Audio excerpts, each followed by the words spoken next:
नमस्कार. मी चिंतामणी सहस्रबुद्धे. रागरंग.com या यूट्यूब वाहिनीवर आपलं सहर्ष स्वागत आहे.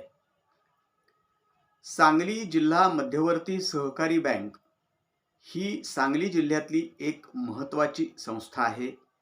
महत्त्वाची आर्थिक संस्था आहे. अतिशय बलदंड असं आर्थिक पाठबळ या संस्थेच्या पाठीमागं आहे. गेली अनेक वर्ष या संस्थेनं एक विशिष्ट पद्धतीनं कामकाजाची पद्धत ठेवलेली आहे. कर्ज वाटप असेल, कर्ज वसुली असेल, ठेवीच्या संदर्भातले काही उपक्रम असतील, यामुळं बँकेची स्थिती भक्कम झालेली आहे.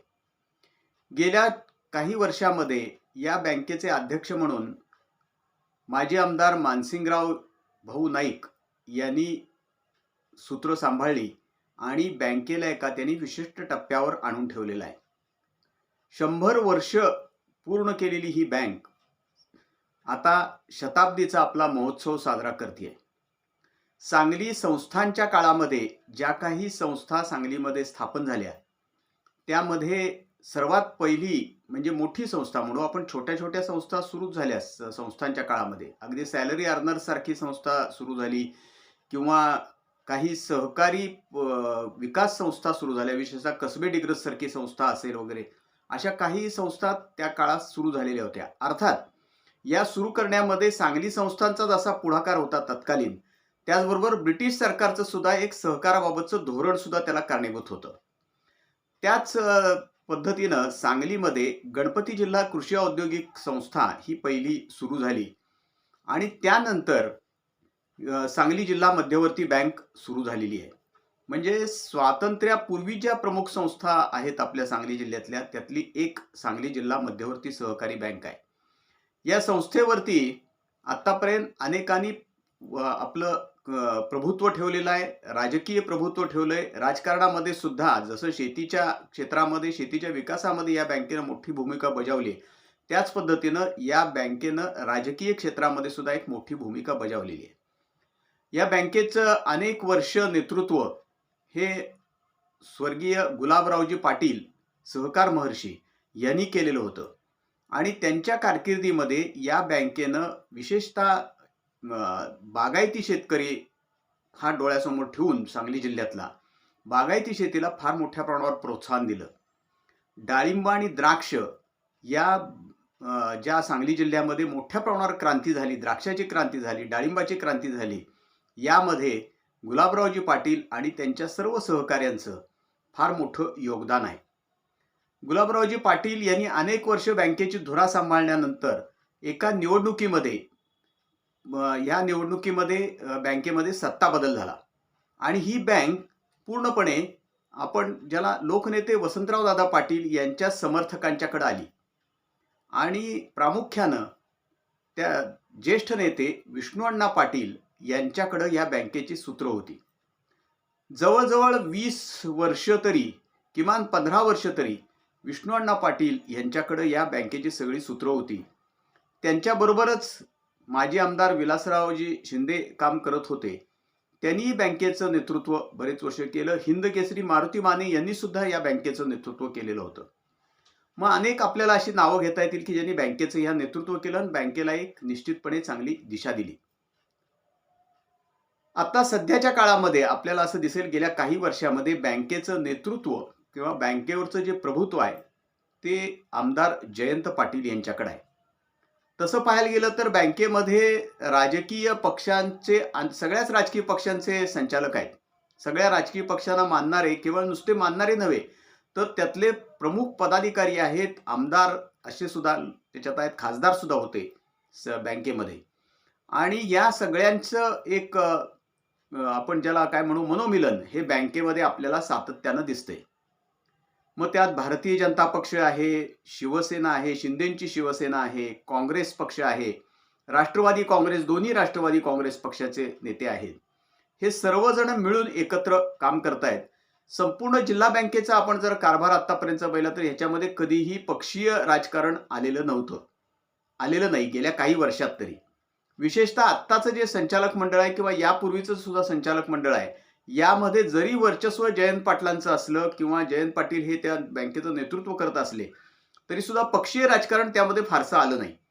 सर्वच पक्षाचे नेते त्याच्यामध्ये सहभागी आहेत, बँकेमध्ये संचालक आहेत असं आपल्याला दिसेल. आता या बँकेची निवडणूक होतीये. साधारणपणे दिवाळीच्या दरम्यान ही निवडणूक होईल असं दिसतंय. एकूण आत्ताच्या सगळ्याच्या तयारी चालू आहे निवडणुकीची ती. तर त्याकरता आता ह्या बँकेवर वर्चस्व मिळवण्याकरता या खेपेला मात्र महायुती आणि महाविकास आघाडी यांच्यामध्ये जोरदार चुरस होणार असा एकूण रागरंग दिसतोय. स्वतः जयंत पाटील यांनी काही महिन्यापूर्वी किंवा किंवा दीड महिन्यापूर्वीच असेल, एका कार्यक्रमात असं जाहीर केलेलं होतं की या बँकेच्या पुढच्या निवडणुकीमध्ये सुद्धा आम्ही सर्व पक्षीय आणि सर्व विचाराचं पॅनल तयार करायचा प्रयत्न करणार आहोत.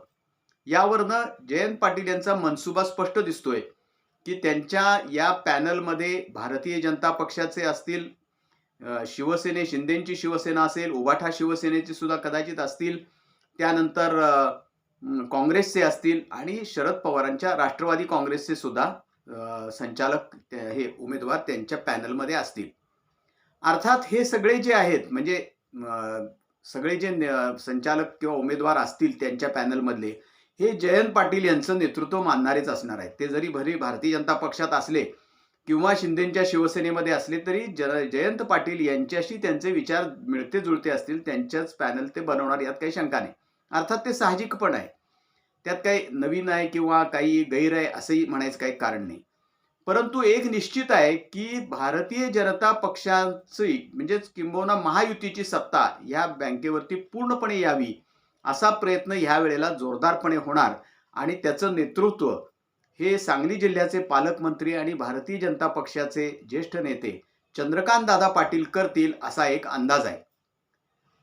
त्यांच्याबरोबर या संपूर्ण या घडामोडीमध्ये असतील ते प्रामुख्यानं आमदार गोपीचंद पडळकर असतील, त्यानंतर आमदार सुहास बाबर त्यांच्याबरोबर असू शकतात, त्यानंतर माजी आमदार पृथ्वीराज देशमुख त्यांच्याबरोबर असतील, जिल्हा परिषदेचे माजी अध्यक्ष संग्रामसिंह देशमुख त्यांच्याबरोबर असतील, त्यानंतर आमदार सत्यजित देशमुख त्यांच्याबरोबर असतील, निशिकांत दादा पाटील राष्ट्रवादी म्हणजे अजितदादांच्या राष्ट्रवादी काँग्रेसचे जिल्हाध्यक्ष हे त्यांच्याबरोबर असतील, महाडिक बंधू त्यांच्याबरोबर असतील, आमदार सुरेश भाऊ खाडे त्यांच्याबरोबर असतील, असं एकूण आजचं चित्र आहे.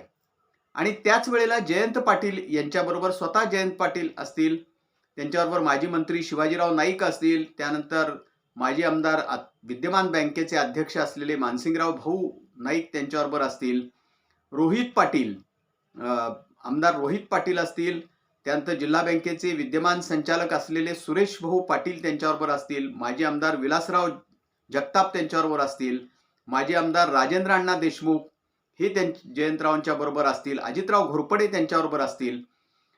आता प्रश्न असा आहे की विश्वजित कदम त्यांच्याबरोबर असतील, आमदार विश्वजित कदम. आणि आपल्याला असं दिसेल की या सगळ्यामध्ये जर आपण पाहिलं तर एकूण महाविकास आघाडीचं जर या सगळ्याच्या मधलं सभासदांचं संख्याबळ पाहिलं, कारण ही निवडणूक ही काही व्यक्तिगत नसते, यातले व्यक्तिगत सभासद हे खूप कमी असतात. प्रामुख्यानं सहकारी संस्था, सोसायट्या हेच ह्याच्यामधले प्रमुख मतदार असतात, उत्पादक सोसायट्या आणि त्या बँका, सहकारी बँका. या सगळ्याचा जर आपण विचार जर करायला गेलो तर आपल्याला असं दिसेल की जयंत पाटील यांचं प्रभुत्व अधिक आहे या सगळ्या क्षेत्रावरचं. त्यानंतर आमदार विश्वजित कदम आणि ज्येष्ठ नेते मोहनरावजी कदम दादा यांचंही वर्चस्व या सगळ्यावर आहे. आमदार सुहास बाबर यांचं वर्चस्व आहे, माजी आमदार विलासराव जगताप आहेत, आमदार गोपीचंद पडळकर यांचंही बऱ्यापैकी वर्चस्व आहे आणि महाडिक बंधूंचं वर्चस्व आहे, मानसिंगराव भाऊंचं संपूर्ण एकूण पाहिलं तर आपल्याला वर्चस्व दिसतं. त्यामुळे आजचं जर चित्र जिल्हा बँकेच्या निवडणुकीचं संभाव्य जर आपण पाहिलं तर आज मितीला तरी महाविकास आघाडीचं पारडं जड आहे निवडणूक जाहीर होण्यापूर्वीच, असं आजचं चित्र आहे.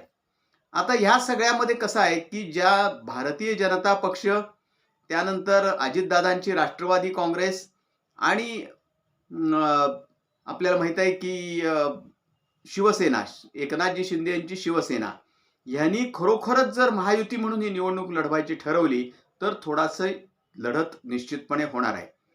परंतु आता या सगळ्याचा आतापर्यंतचा जर कामाचा अनुभव बघितला आणि हे जयंत पाटील यांच्या नेतृत्वाखाली काम करतायत बरेचसे ह्यातले पण सुद्धा नेते. आता मी जरी अजितदादांची राष्ट्रवादी काँग्रेस आणि शिंदेची शिवसेना ही आणि भारतीय जनता पक्ष अशी जरी युती होईल असं जरी म्हणलेलं असलं तरी यातले अनेक नेते म्हणजे भारतीय जनता पक्षातले सुद्धा आणि अजितदादांची राष्ट्रवादी काँग्रेस असेल किंवा शिंदेची शिवसेना असेल यातले सुद्धा अनेक नेते बँकेचे विद्यमान संचालक किंवा माजी संचालक हे सुद्धा जयंतरावांशी चांगले संबंध असलेले आहेत, त्यांचा चांगला संपर्क असलेले आहेत.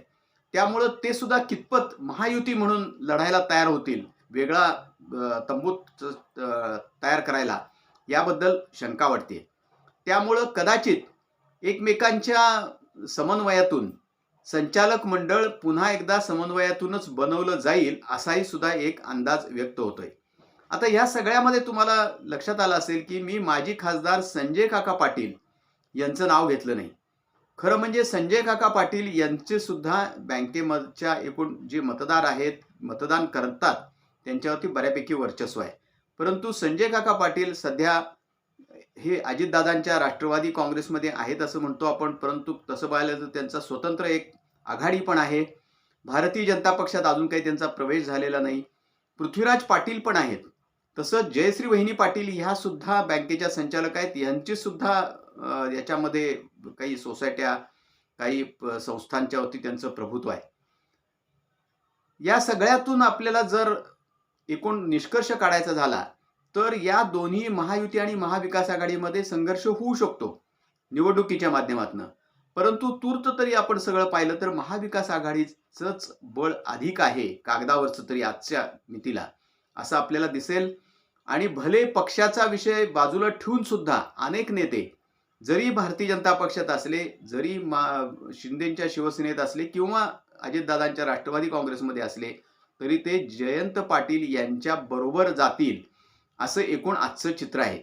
आता या सगळ्यामध्ये चंद्रकांत दादा पाटील नेमकं काय भूमिका घेतात याकडं सगळ्यांचं लक्ष आहे.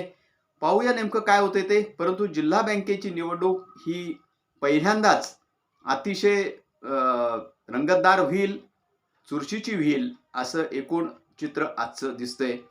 पाहूया नेमकं काय होतं ते. आमचं हे रागरंग.com ही जी यूट्यूब वाहिनी आहे ही आपण लाईक करा, शेअर करा आणि सबस्क्राईब करा. धन्यवाद.